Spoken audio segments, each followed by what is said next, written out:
pode aparecer, e isso é muito importante, que a gente saiba que pode acontecer. E tem que acontecer. Para tudo tem um jeito. Nada é definitivo. E às vezes é também, né? Morte não é definitivo. Então, em alguns casos, tu tem que pensar que o que acontece morreu. Então, não acontece mais. Pronto, virou a página, segue em frente. Na vida não é como a gente gostaria que fosse, infelizmente. Se fosse como a gente gostaria que fosse, hoje é dia do trabalhador, né? 1º de maio. Nós todos estaríamos empregados, com carteira assinada. Todas as pessoas teriam uma casa digna. Todas as pessoas teriam um prato, 3 refeições por dia, 4 refeições por dia. Todas as pessoas teriam uma roupa digna para usar. Todas as pessoas... Sabe, hoje é dia do trabalho, dia 1º de maio. Inclusive vai ter algumas atividades todas assim, através do Facebook, através não é, do YouTube, através enfim, das redes sociais. Vão existir algumas atividades aqui. A partir das 11h30 tem uma atividade nacional, onde vai ter discurso, inclusive do Lula, né? Aliás, tem um discurso, não é discurso, um pronunciamento inédito do Lula, que eu deixei separado aqui para a gente ouvir.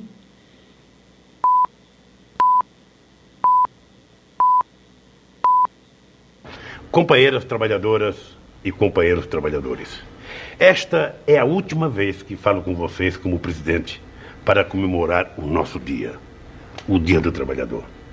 E falo como sempre falei nos últimos 7 anos, olhando nos olhos de cada um de vocês e trazendo mais uma vez boas notícias. No dia 1º de maio, graças a Deus, temos comemorado, ano após ano do meu governo, o aumento do emprego, da massa salarial, do salário mínimo, do crédito e do poder de compra do trabalhador. Temos comemorado também o crescimento vigoroso da economia e a clara retomada dos investimentos. E temos celebrado o fato de que o Brasil construiu uma democracia sólida e firmou um modelo de desenvolvimento baseado no crescimento sustentado, na distribuição de renda e na diminuição da desigualdade entre as pessoas e entre as regiões. Hoje temos orgulho do nosso país e somos respeitados pelo mundo. Companheiras e companheiros, daqui a 8 meses deixarei a presidência da República, cargo para o qual fui eleito 2 vezes pelo voto de milhões de brasileiros. Olhando para o calendário, meu período de governo está chegando ao fim. Mas algo me diz que este modelo de governo está apenas começando. Algo me diz fortemente em meu coração que esse modelo vai prosperar. Sabe por quê? Porque esse modelo não me pertence. Pertence a vocês. Pertence ao povo brasileiro, que saberá defendê-lo e aprofundá-lo com trabalho honesto e decisões corretas. Nesses últimos anos, o povo aprendeu a confiar em si mesmo. Aprendeu a não dar ouvidos aos derrotistas e à turma do contra. Aos que diziam que o Brasil tinha que se contentar com um crescimento medíocre. Aos que pregavam o conformismo diante da exclusão social e da injustiça. A experiência do meu governo mostrou o contrário. O Brasil tem todas as condições de crescer a taxas robustas na casa dos 5% ao ano e assim converter-se numa das maiores economias do mundo. Basta manter um rumo claro e seguro, não perdendo de vista nunca que a inclusão social é o grande motor do desenvolvimento econômico. Só reduzindo a pobreza, continuando a retirar da miséria milhões de brasileiros, consolidaremos um amplo mercado interno de massas, capaz de estimular e sustentar um longo período de crescimento econômico. Porque não pode existir um país rico com um povo pobre. Não pode haver um país forte com um povo miserável. Só é rico o país que descobre que o povo é a sua maior riqueza. Só é forte a nação que se constrói, mobilizando a energia, os sonhos e as esperanças de sua gente. Este é o caminho que o Brasil aprendeu a trilhar nesses últimos anos. Estou seguro de que nada ou ninguém será capaz de nos afastar deste rumo. Minhas amigas e meus amigos, hoje estamos vivendo uma era de firme retomada do crescimento econômico. Posso dizer com orgulho que o Brasil deixou para trás as décadas de estagnação. Nem a crise financeira internacional, a mais grave das últimas décadas, foi capaz de nos deter. Que saberá defendê-lo e aprofundá-lo com trabalho honesto e decisões corretas. Nesses últimos anos, o povo aprendeu a confiar em si mesmo. Aprendeu a não dar ouvidos aos derrotistas e à turma do contra. Aos que diziam que o Brasil tinha que se contentar com um crescimento medíocre. Aos que pregavam o conformismo diante da exclusão social e da injustiça. A experiência do meu governo mostrou o contrário. O Brasil tem todas as condições de crescer a taxas robustas na casa dos 5% ao ano e assim converter-se numa das maiores economias do mundo. Basta manter um rumo claro e seguro, não perdendo de vista nunca que a inclusão social é o grande motor do desenvolvimento econômico. Só reduzindo a pobreza, continuando a retirar da miséria milhões de brasileiros, consolidaremos um amplo mercado interno de massas, capaz de estimular e sustentar um longo período de crescimento econômico. Porque não pode existir um país rico com um povo pobre. Não pode haver um país forte com um povo miserável. Só é rico o país que descobre que o povo é a sua maior riqueza. Só é forte a nação que se constrói, mobilizando a energia, os sonhos e as esperanças de sua gente. Este é o caminho que o Brasil aprendeu a trilhar nesses últimos anos. Estou seguro de que nada ou ninguém será capaz de nos afastar deste rumo. Minhas amigas e meus amigos, hoje estamos vivendo uma era de firme retomada do crescimento econômico. Posso dizer com orgulho que o Brasil deixou para trás as décadas de estagnação. Nem a crise financeira internacional, a mais grave das últimas décadas, foi capaz de nos deter. Já retomamos com vigor o caminho do desenvolvimento econômico. Estamos vivendo também uma era de retomada do emprego e do trabalho. A taxa de desocupação caiu fortemente nos últimos anos, de 12,3% em 2003 para 7,2% hoje. Em 7 anos, o Brasil gerou mais de 12 milhões de empregos com carteira assinada. E neste primeiro trimestre, mais 650 mil novos postos de trabalho formais, um recorde absoluto. Já se prevê que o país vai gerar mais de 2 milhões de empregos este ano, o que seria a melhor marca da nossa história. O Brasil não tem apenas criado emprego, tem também criado empregos melhores. Em fevereiro deste ano, 50,7% dos trabalhadores tinham carteira assinada. Um salto tanto em relação a 2003, quando essa percentagem era de 43,5%. Os salários também aumentaram no período. O salário mínimo, graças a um aumento real de 74% ao longo do governo, é o mais alto dos últimos 40 anos. A massa salarial como um todo cresceu 42% no mesmo período em termos reais. Também estamos vivendo uma era de fortíssima inclusão social, graças ao Bolsa Família e a muitos outros programas do governo. Nos últimos 7 anos, 31 milhões de brasileiros entraram na classe média e 24 milhões saíram da linha da miséria. Deixamos de ser um país majoritariamente pobre. Hoje, as classes A, B e C formam quase 70% da nossa população.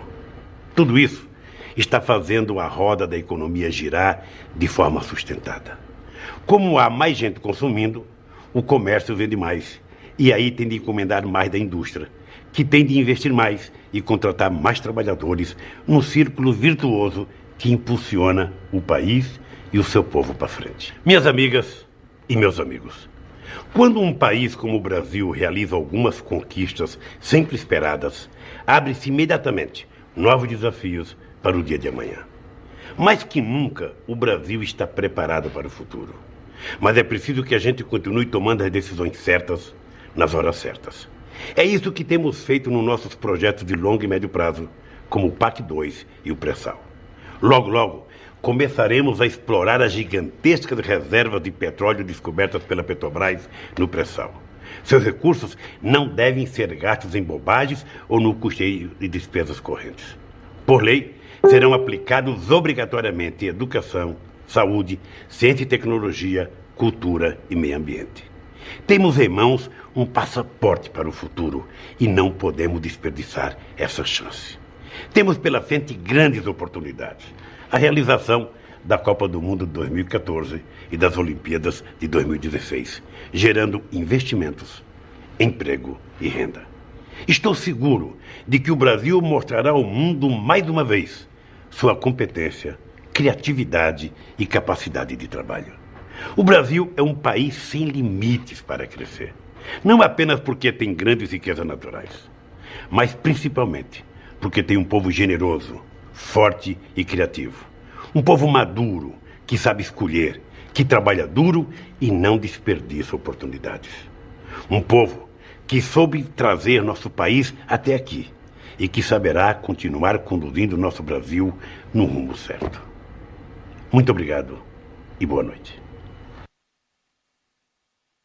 Pois é, né? Tá aí o Lula em 2010, o último pronunciamento dele como presidente da República, já meio que se despedindo, né? Mas com bastante convicção de que o povo brasileiro tinha compreendido, tinha aprendido, só não contava com os russos, né? Só não contava com a direita brasileira, com os empresários brasileiros, principalmente, porque tudo se constrói através de apoios, né? E aí estavam lá os políticos bem nazistas, fascistas, com ódio profundo de ver a classe mais miserável brasileira conseguindo galgar alguns degraus e chegar a frequentar shoppings, a frequentar aeroportos. Isso foi insuportável para essa gente.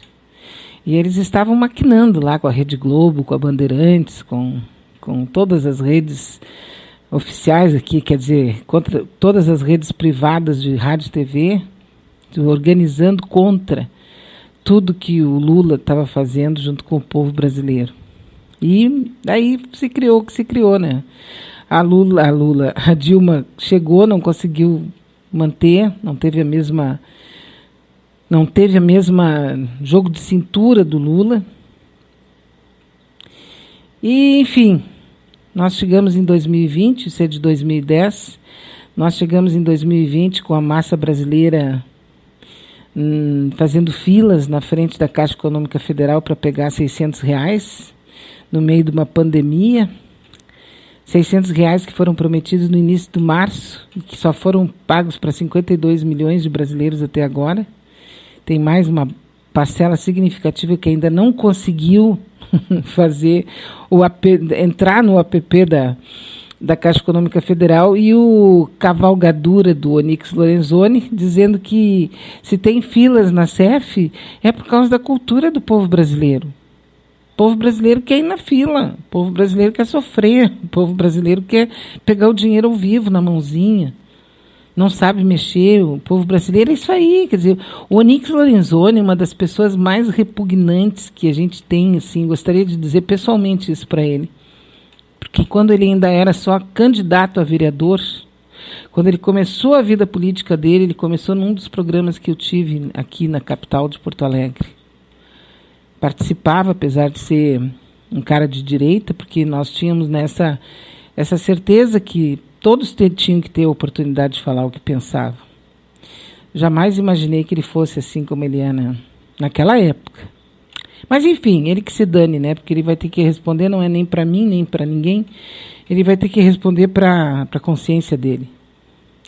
Quando diz que o povo está na fila porque é da natureza do povo, é da cultura do povo, ele é muito traste, né? É um traste mesmo. É muito triste isso, a pessoa ter porque isso é uma espécie assim de desaforo, sabe?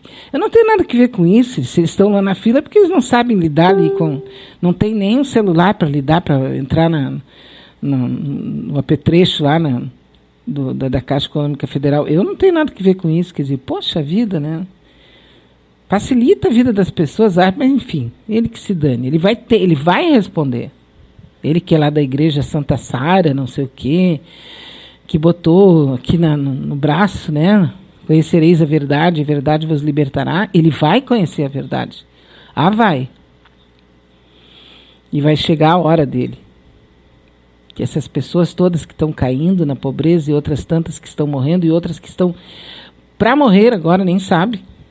Qualquer um de nós pode ser a vítima.